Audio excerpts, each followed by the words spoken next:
Queridos, mais uma vez, eu queria que você ficasse de pé para podermos ler a palavra de Deus. 2 Reis, capítulo 17, a partir do versículo 8. A palavra de Deus diz assim: Então a palavra do Senhor veio a Elias. Versículo 9: Vai imediatamente para a cidade de Sarepta de Sidom e fique por lá. Ordenei a uma viúva daquele lugar que lhe forneça comida. E ele foi. Quando chegou à porta da cidade, encontrou uma viúva que estava colhendo gravetos. Ele a chamou e perguntou: Pode me trazer um pouco de água numa jarra para eu beber? Enquanto ela ia indo buscar a água, ele gritou: Por favor, traga também um pedaço de pão. E ela respondeu: Juro pelo nome do Senhor, o teu Deus. Ela respondeu: Não tenho nenhum pedaço de pão, só um punhado de farinha num jarro e um pouco de azeite numa botija. Estou colhendo 1 ou 2 gravetos para levar para casa e preparar uma refeição para mim e para o meu filho, para que comamos e depois morramos. Versículo 13: Elias, porém, lhe disse: Não tenha medo, vá para casa e faça o que disse. Mas primeiro faça um pequeno bolo com o que você tem e traga para mim, e depois faça algo para você e para o seu filho. Olha o versículo 14, que fantástico. Pois assim diz o Senhor, o Deus de Israel: a farinha na vasilha não te acabará, e o azeite da botija não se secará, até o dia em que o Senhor fizer chover essa terra. Alguém pode dizer um amém aí? Ela se foi e fez conforme Elias lhe dissera. E aconteceu que a comida durou todos os dias para Elias e para a mulher e sua família, pois a farinha da vasilha não se acabou e o azeite da botija não secou, conforme a palavra do Senhor proferida a Elias. Algum tempo depois, o filho da mulher, dona da casa, ficou doente, foi piorando e finalmente parou de respirar. E a mulher reclamou a Elias: Que foi que eu te fiz, ó homem de Deus? Vieste para lembrar-me do meu pecado e matar o meu filho? Dei-me o seu filho, respondeu Elias. Ele o apanhou dos braços dela, levou-o para o quarto de cima onde estava hospedado e o pôs em cima da cama. Versículo 20. Então clamou ao Senhor: Ó Senhor meu Deus, trouxeste também desgraça sobre essa viúva com quem estou hospedado, fazendo morrer o seu filho. Então ele se deitou sobre o menino 3 vezes e clamou ao Senhor: Ó Senhor meu Deus, faze voltar à vida este menino. Versículo 22. O Senhor ouviu o clamor de Elias, e a vida voltou ao menino e ele viveu. Então Elias levou o menino para baixo, entregou-o à mãe e disse: Veja, seu filho está vivo. Versículo 24. Então a mulher disse a Elias: Agora sei que tu és um homem de Deus, e que a palavra do Senhor vinda da tua boca é a verdade. Amém? Pode sentar no seu lugar. Queridos, o tema da minha mensagem é o momento da provisão de Deus. Repita comigo: o momento da provisão de Deus. Em 2 Reis, é um texto muito conhecido. Nós temos aqui 3 personagens. Nós temos Deus como personagem principal, Elias, o segundo personagem, como o profeta de Deus, e nós temos o terceiro personagem, que é a viúva, extremamente pobre, extremamente dificultosa a sua situação, até porque uma viúva naquela época ela dependia 100% do trabalho de um parente, do seu marido. Então, viúva, ela estava em uma pobreza. Para piorar tudo, o cenário da época era de miséria. Por quê? A nação de Israel se afastou de Deus. E todas as vezes que uma nação se afasta de Deus, vem pobreza, vem doença, vem marginalidade, vem fome, vem escassez. E o que tinha acontecido com aquele povo é que o rei, presta muita atenção, o presidente da nação, ele se afastou de Deus, trouxe idolatria para o palácio, trouxe sacrifício de crianças, homens comiam criança viva, homens e mulheres colocavam crianças num tacho e matavam as crianças, e isso foi deixando Deus cada vez mais triste, a ponto daquela terra virar em pobreza. E quem mora naquela cidade? A viúva. Por isso que aonde um governante se afasta de Deus, toda a nação tem um preço a pagar. Mas lembrando, aqueles que estão com Deus, Deus permanece sustentando. Você pode dizer um amém aí? Então Deus chega para Elias e fala assim: Elias, vá para uma cidade. Lá eu quero falar contigo, mas você não vai passar necessidade, porque eu já preparei uma pessoa para cuidar de você. Então nós temos hoje que aprender 7 lições com a situação daquela viúva de Sarepta. Primeira lição que nós aprendemos aqui é que Deus ordena e dá condições. Olha o versículo 8, versículo 9. Então veio a palavra do Senhor a Elias: vai imediatamente para a cidade de Sarepta de Sidom e fique por lá, porque ordenei eu uma viúva naquele lugar que lhe forneça comida. Então, assim que Deus deu uma ordem para Elias deixar o ribeiro de Querite, e logo em seguida ele ordenou: vai para Sarepta, se prepara, porque lá haverá uma pessoa que vai cuidar de você. Nós temos que destacar que aquela mulher era uma pessoa improvável. Nós temos também que destacar a situação da época, como eu disse para você, era de pobreza. Uma viúva era de classe mais carente. Mas o interessante é que Deus realizou algo incrível pela vida daquela mulher.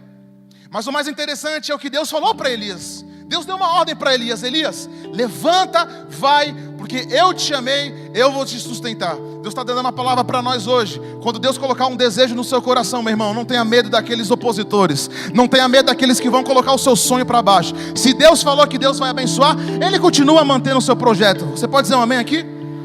Então Deus falou: Elias, vai, porque eu estou mandando você ir. Se eu mando, eu dou condições. Por isso que a primeira lição que nós aprendemos aqui: quando Deus ordena, pastor Jolei, Ele dá condições.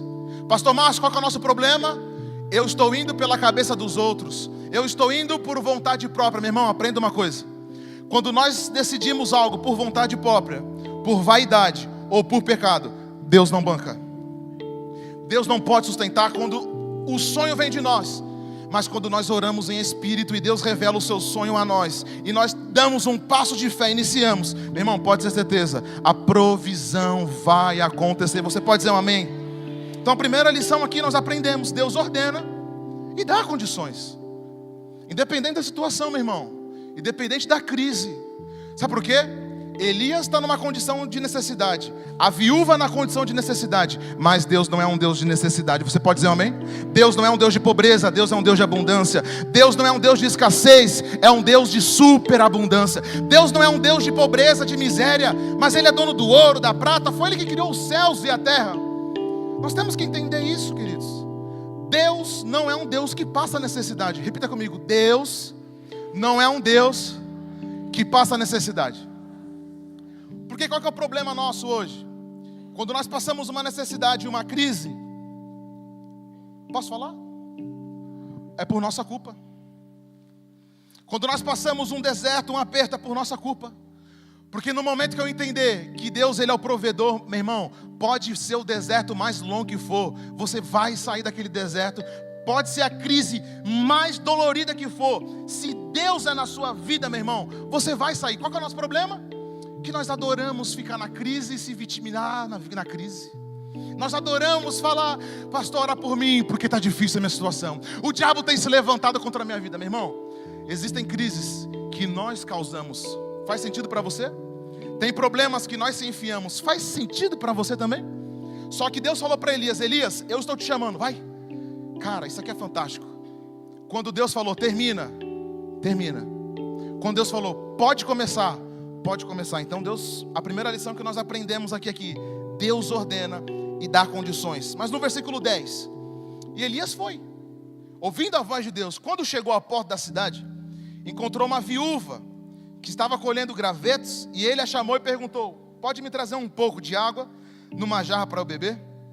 A segunda lição que nós aprendemos aqui: o cenário não invalida a palavra que você recebeu. Que tremendo isso aqui, gente.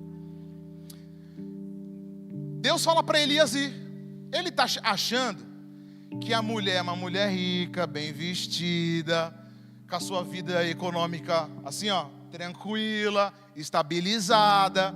Quando ele chega e vê uma mulher pobre, não tem aonde cair morta, imagina a cabeça de Elias. Cara, como que essa senhora vai cumprir o desejo de Deus? Como essa moça vai me sustentar? Por isso que quando Deus disse, meu irmão, o cenário que você está vivendo não pode invalidar o que Deus disse. Dá glória a Deus, pelo amor de Jesus.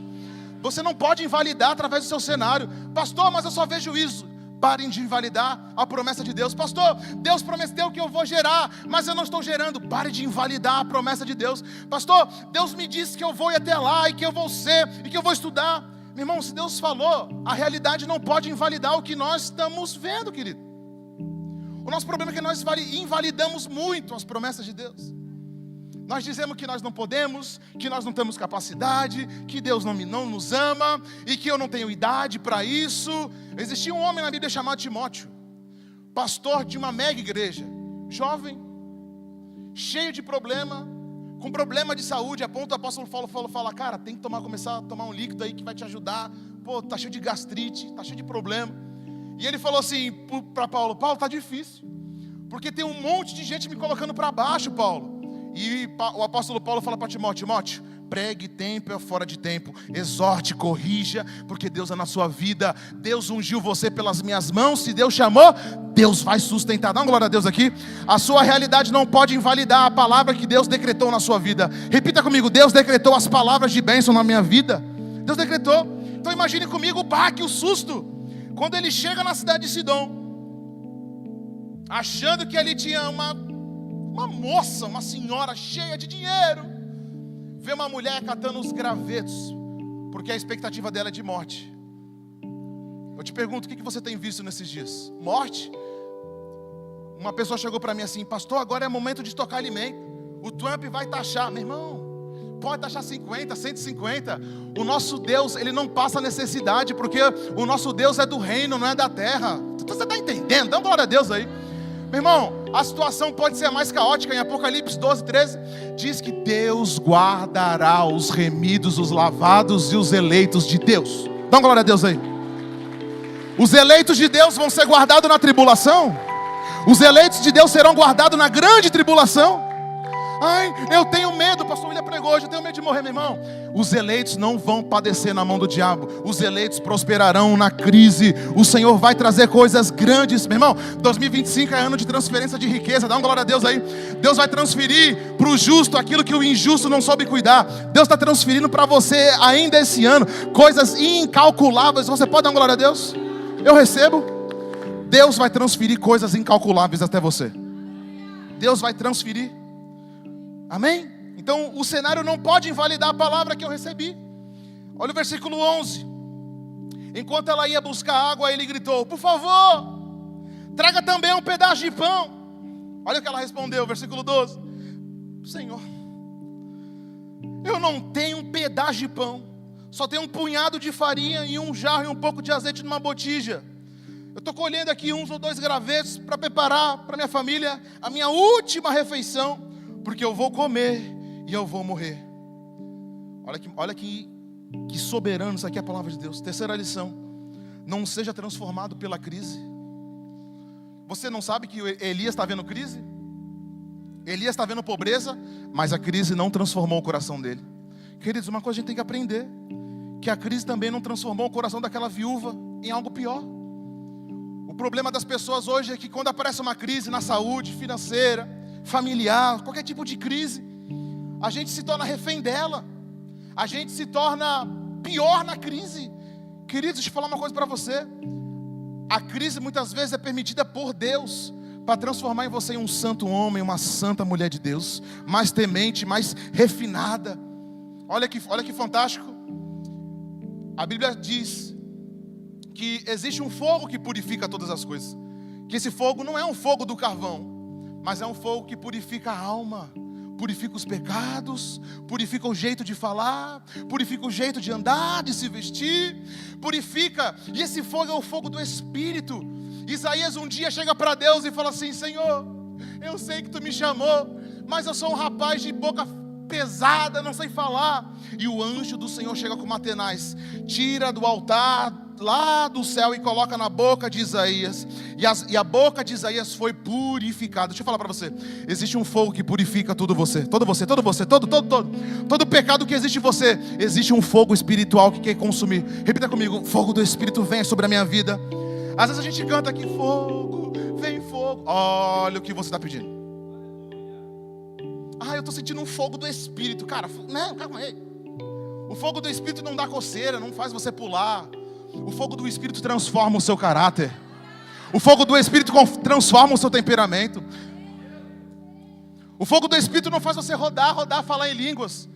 Isso é emoção. O fogo do Espírito transforma o seu olhar. Aquilo que você olhava, agora o olhar sujo de pecado, agora você olha a pureza. Antes eu falava um monte de palavrão, agora só sai da sua boca hinos, louvor e cânticos. Você está entendendo o que é o fogo do Espírito? Então quando você orar, vem fogo do Espírito, transforma a minha alma, transforma o meu cérebro, transforma o meu coração. Eu sou uma pessoa ruim, mas o fogo do Espírito ele vem queimando. Isaías, a partir do momento que o fogo do Espírito queimou na boca de Isaías, ele começou a profetizar. Meu irmão, sabe por que você não profetiza na sua vida as coisas de Deus? Porque você ainda não foi purificado com o fogo do Espírito. Profetiza na sua vida, profetiza aquilo que você vê pela fé, profetiza o que você quer ver amanhã, profetiza o que você vai viver na segunda-feira. Eu não profetizo o que a CNN diz, o que a Globo diz, o que os presidentes dizem, não. Eu profetizo aquilo que o céu falou. O céu falou, aqui não existe crise, na sua vida também não vai existir crise. Dá uma glória a Deus aí, dá uma glória a Deus. Então, afinal, quem é moldado pela crise, se torna uma pessoa pior. Mas eu estou falando para uma igreja remida pelo sangue de Jesus aqui, meu irmão. A situação que você vive não vai transformar você em uma pessoa pior. Aquela mulher, viúva, a crise não transformou. Ela poderia muito bem falar assim, Elias, não te conheço.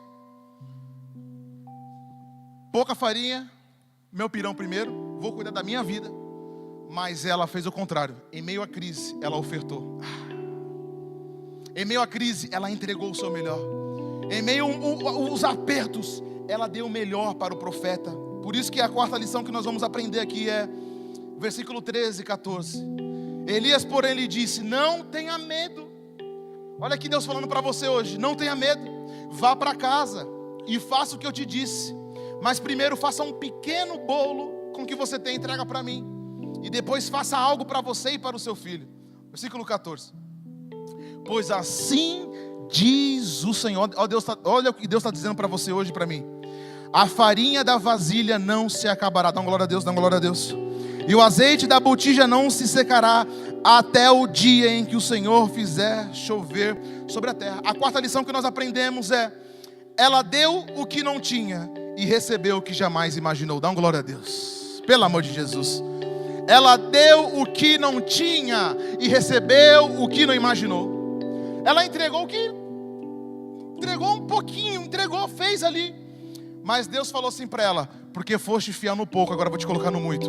Enquanto todo mundo vai passar necessidade, na sua casa vai ter uma vasilha que ela não vai descer 1 milímetro de azeite, porque vai transbordar. Eu profetizo na sua vida aqui, o azeite do Espírito não vai faltar na sua vida, a provisão do céu não vai faltar na sua vida, o dinheiro não vai faltar na sua vida, a saúde não vai faltar na sua vida, a restauração não vai faltar na sua vida, porque o azeite não vai faltar, a farinha não vai faltar. Pode faltar para o vizinho, para você não. Você crê nisso? Pode faltar para o vizinho do 403, do 201, mas eu não vou, porque Deus me sustenta. Isso aqui é fantástico. Então o princípio, a viúva, ela não tinha alimento para dividir. Ela ia consumir o último. Porém, ela deixou bem claro: Deus em primeiro lugar. Um dos nossos problemas é que nós queremos honrar mais os nossos compromissos e as pessoas, e deixamos Deus por último. Eu aprendi um princípio com o Bispo Maurício há muitos anos atrás, e eu faço isso todas as vidas. Toda a vida eu faço isso. Todas as vidas, ó o Espírito aqui, ó. Quando você recebe de Deus a sua primícia, tem que ser entregue para Ele. Nós entregamos o resto para Deus. Depois, eu entendi um princípio na minha vida, e por isso Deus tem me abençoado muito. Posso falar para você? Não vai ficar magoado? Quem gosta de moeda é Buda. Já foi numa casa que tem um Buda? Tá cheio de moeda. Na sua casa tem um Buda cheio de moeda lá? Misericórdia. Já foi na casa de alguém que tem um Buda sentado? Não é cheio de moeda? Os deuses comem resto. O nosso Deus é um Deus de primícia, é o Deus de abundância. O nosso Deus não falta. O diabo gosta de resto, mas o nosso Deus é o primeiro, meu irmão. A tua empresa tem que ser a melhor, a sua roupa tem que ser a melhor, o seu vocabulário tem que ser o melhor, o seu carro tem que ser o melhor, a sua vida tem que ser o melhor, o seu filho tem que ser o melhor. Nós temos que ser o melhor para Deus em tudo. Você pode aplaudir ao Senhor Jesus por isso?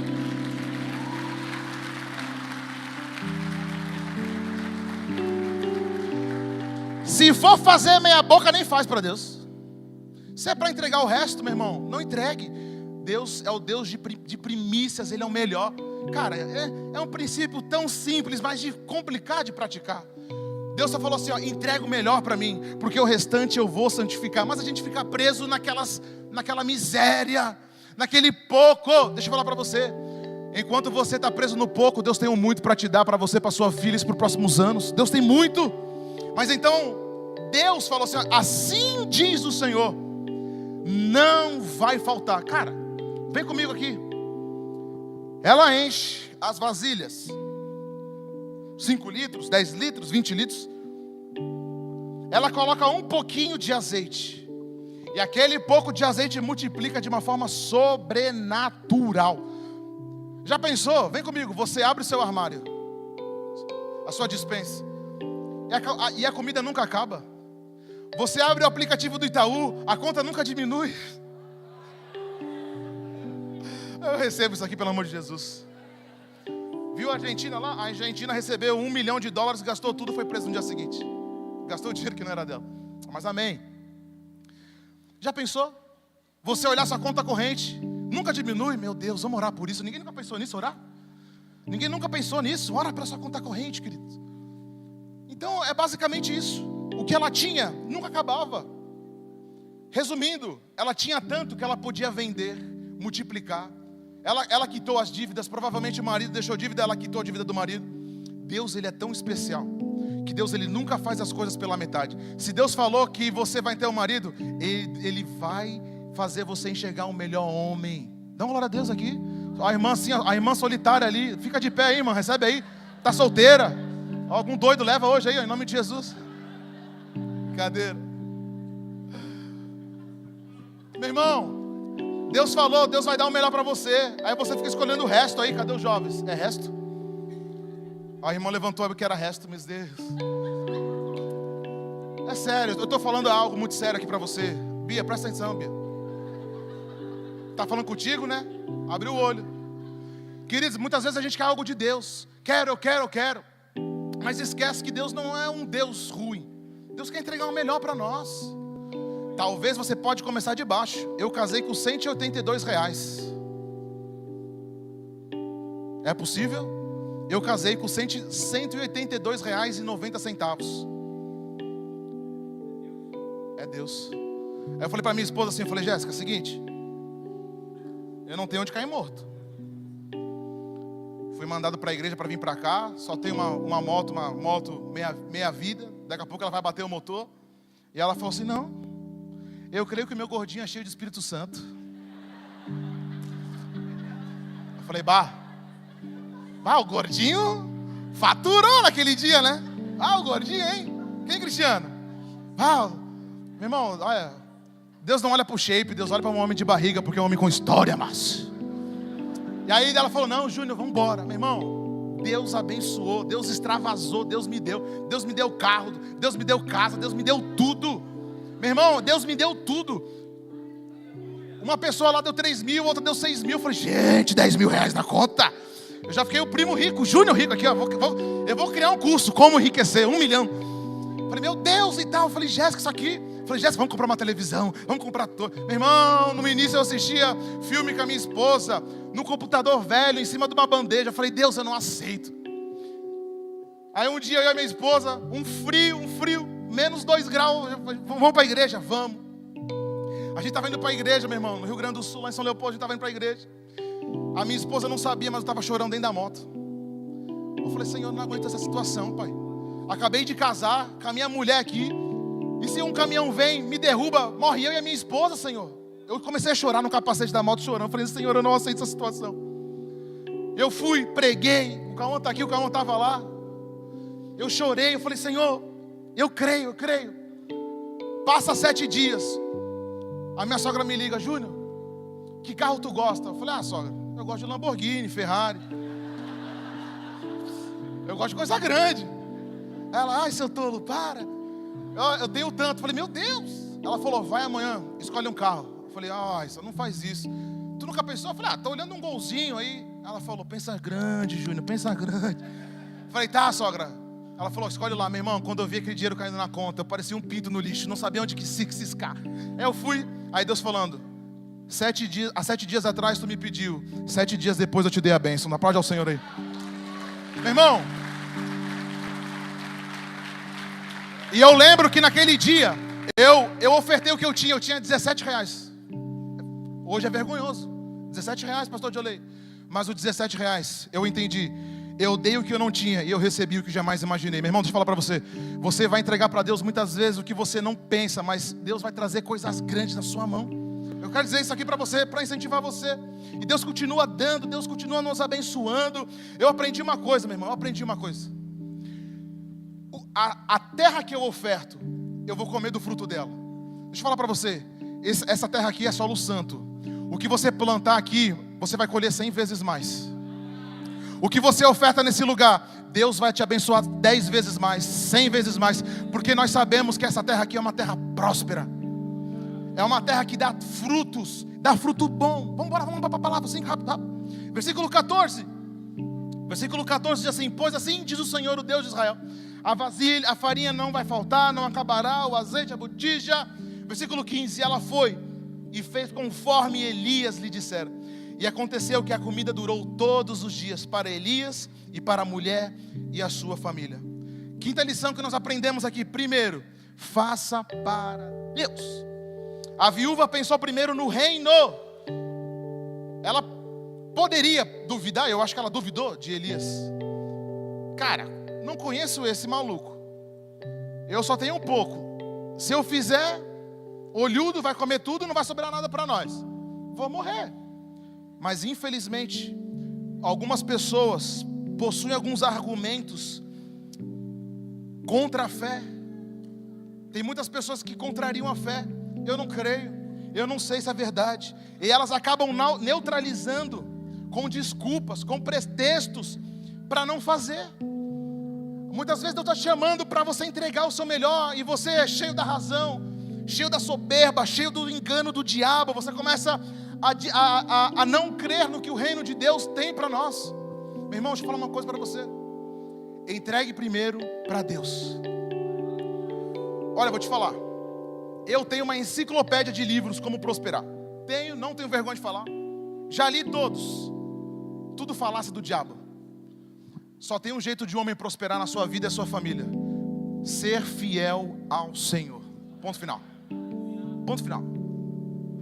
Claro, você aprende a cuidar do financeiro, administrar. Para de querer comprar roupa de marca, compra uma roupa mais básica. Isso são básicos, coisas da vida. Mas, meu irmão, se você quer iniciar um projeto de Deus, seja fiel ao Senhor. Seja fiel. Seja fiel sempre. E você vai ver a prosperidade do céu descer sobre a sua vida. Lembra que eu falei para você? Deus não é um Deus de escassez. Deus não é um Deus de pobreza. Meu irmão, todo mundo vai passar por crise. Eu passo por crise, todo mundo. Mas a crise, ela não pode ser permanente na minha vida. A crise, ela não pode startar os projetos ou inimizar. A crise não pode corroer aquilo que Deus tem para nós, querido. O problema da gente é que nós queremos ficar presos. Por isso que muitas vezes a nossa provisão virá de acordo com as nossas prioridades. Eu vou repetir para você. A provisão do céu virá de acordo com a sua prioridade. Quem é a prioridade? Quem é a sua prioridade? É Deus. Exercite isso. Será que a prioridade é as pessoas? Não, a prioridade não é Deus. Meu irmão, se a prioridade não é Deus, a provisão nunca vai vir na sua vida. Mas aquela mulher, ela fez o quê? Não. Se Deus falou que não vai faltar, não vai faltar, eu vou fazer. Amém? Só que olha a sexta lição. Deus abençoou aquela mulher. Deus livrou Elias. Deus desceu. Deus, olha, enriqueceu ela. Só que a Bíblia diz que o filho dela morreu. Não está na Bíblia. Mas de acordo com o resultado clínico provavelmente deu um aneurisma cerebral naquela criança. Uma dor de cabeça aguda nela. E ela morreu. O texto diz que, versículo 17 e 18 diz que algum tempo depois, o filho da mulher, dono da casa, ficou doente, piorando e finalmente parou de respirar. E a mulher foi falar com Elias. Por quê? Elias estava hospedado na casa dela, no andar de cima. A Bíblia não diz o tempo, mas ele ficou lá, escondido do rei Acabe e de Jezabel. E enquanto ele ficou lá, a viúva preparou um quarto para ele. Só que de repente o filho dessa mulher morre. E ela fala para Elias: que foi que eu te fiz, homem de Deus? Versículo 18: vieste lembrar-me do meu pecado e matar o meu filho? Olha que intrigante. Mesmo fazendo tudo certo, algo deu muito de errado na vida da viúva e do seu filho. Por isso que nós aprendemos que há experiências que você precisará passar. Existem sabores amargos que você vai ter que experimentar, perdas que você vai ter que viver na sua vida.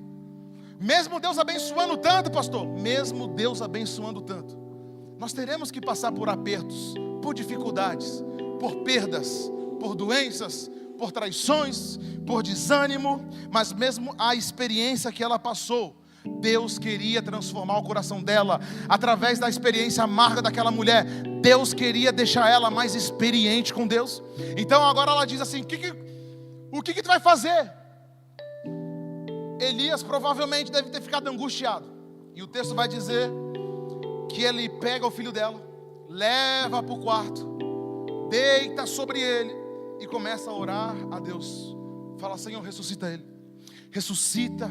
E a Bíblia diz que por 3 vezes ele clamou e disse: ó Senhor meu Deus, faze voltar a vida desse menino. 3 vezes ele gritou, clamando: Senhor, ressuscita esse menino.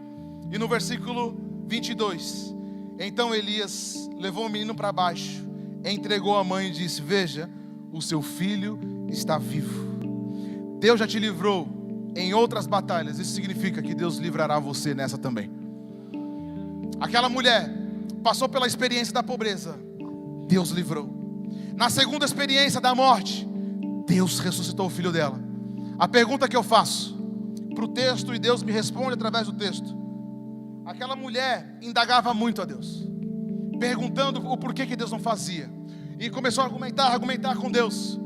E Deus, provavelmente no seu plano perfeito na eternidade, falou: eu vou te prosperar, mas eu também vou trazer a morte para dentro da sua casa, para ver como você reage, para ver o que você fala, para ver o que você vai fazer. De repente, aquele menino levanta e Elias entrega. Meu Deus, olha essa cena, rapaz.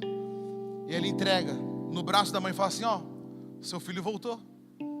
E ele voltou com fome. Em outras versões diz que ele voltou numa fome braba. Ele começou a tossir e ele voltou. Então a primeira provação que a viúva da Sarepta passou foi a falta de mantimento. A segunda experiência, a morte. Mas no final das contas, Deus ressuscitou os sonhos dela. Deus trouxe provisão para ela. Meu irmão, deixa eu falar para você: a crise que o Brasil pode passar, você não está incluído nela. Você crê nisso aqui? Eu estou falando para uma igreja, para um povo que já é santo. Essa palavra é para quem já é salvo. Essa palavra é para quem já está firmado no Senhor. Mas mesmo assim, caminha com os joelhos bambos. Meu irmão, deixa eu falar para você: Deus é um Deus de abundância. Eu vou repetir para você: Deus é um Deus de abundância. Deus não está na miséria. Deus não está na miséria. Ai, pastor, mas aquela comunidade é tão carente. Temos que transformar a mente daquelas pessoas pela cruz do Calvário. Deixa eu falar para você um dado histórico aqui. Um dado histórico. Aonde o cristianismo chegou, não o catolicismo, aonde o cristianismo, a cruz de Cristo chegou, todos ali prosperaram. A história comprova que aonde o evangelho de Cristo chegou, o povo daquela região prosperou. Meu Deus, deixa eu repetir. Aonde o evangelho de Cristo chegou, a empresa prospera, o chefe prospera, o bairro prospera, a cidade prospera, tudo em volta prospera. Aonde o evangelho chega, a cura, a restauração, Aonde o evangelho chega, essas prostitutas têm que ser salvas aqui, ó. Eu falei para esses dias para alguém aqui, eu falei, isso aqui é inaceitável. Aqui não é rua de prostituição, aqui é o lugar da igreja de Cristo. Meu irmão, vamos orar. Essas mulheres vão ser salvas. Se não quiserem ser salvas, vai sair daqui. A gente falou para esses moradores de rua aqui, ó. Aqui não é lugar de queimar crack, não.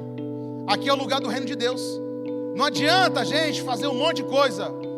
São demônios trazendo vergonha, porque o evangelho de Cristo, aonde chega, prospera o lugar. Você pode dizer um amém aqui? Meu irmão, o evangelho de Cristo chegou na sua casa. Você tem que ter um móvel melhor, uma casa melhor. Mas um bando de crente, vou no brechó, falo mesmo, não estou nem aí. Ah, eu uso roupa do brechó, meu irmão. Para com isso. O irmão usando tênis já passou pelo pé de 15. Para. Ora para Deus te dar o melhor. Ah, eu quero o meu carro velho. Eu vou orar para Deus botar fogo no teu carro velho. Meu irmão, a pobreza, a miséria está escravizada aquela pessoa. Você não entendeu? Aonde o evangelho de Cristo chega, a prosperidade do céu abastece aquele lugar. Aonde o evangelho de Cristo chega, a mentalidade muda, o coração muda, o vocabulário muda, a boca muda.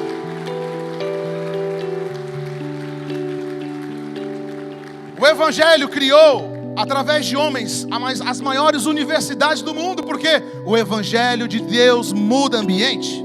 O evangelho de Cristo muda os corações. Ah, eu conheço a Jesus há 20 anos, está fazendo a mesma coisa. Não conhece o evangelho, porque o evangelho muda caráter, o evangelho muda a língua, o evangelho muda o coração. Ai, pastor, colocaram o meu nome no quadro como o pior funcionário da empresa. Jesus Cristo. O evangelho de Cristo transforma você em o melhor funcionário da empresa. Concorda comigo? Porque Jesus é um Deus de excelência, é o Deus do melhor. E aí, aquela mulher, para encerrar a mensagem, estava em crise? Estava dificultoso? Estava. Mas a crise não formou o coração dela. Por quê? Ela ouviu a palavra de Deus. A farinha não vai faltar, o azeite não vai faltar. Eu vou prosperar a sua casa, eu vou enriquecer a sua vida. Deus está dizendo para 2, 3 aqui hoje: Deus não vai deixar faltar a farinha, o azeite na sua casa. A saúde vai voltar lá. Deus vai descer naquele lugar. O Espírito Santo vai descer na sua casa. Deus vai remir todos naquele lugar.